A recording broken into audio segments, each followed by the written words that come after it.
अस्सलाम वालेकुम। और न्यूज़ के साथ मैं हूं सबा कामरान। बाबाई राजपूत और चेयरमैन पाकिस्तान राजपूत इत्तेहाद राव शमशाद अली खान ने बिरानी में राना रमज़ान की वालदा के चहलम में शिरकत की। सेक्रेटरी जनरल राव बिलाल शमशाद और चीफ ऑर्गेनाइज़र एहतशाम राव भी इनके हमरा थे।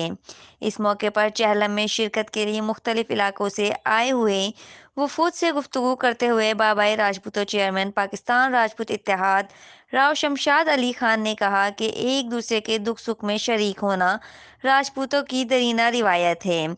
हमें इस रिवायत को अपनी अगली नस्लों तक मुंतकिल करना होगा ताकि नौजवान नस्ल की आपस में एक दूसरे से पहचान हो सके और नौजवान बिरादरी के मसाइल को हल करने के लिए अपना किरदार अदा करने के काबिल हो सकें।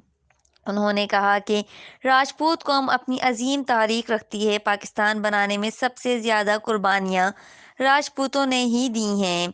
इस तारीख को अपनी नौजवान नस्ल तक पहुंचाना हमारी मुश्तरका जिम्मेदारी है। वक्त का तकाजा है कि राजपूत कौम अपनी सफ़ों में इत्तेहाद और यकजहती को कायम रखे।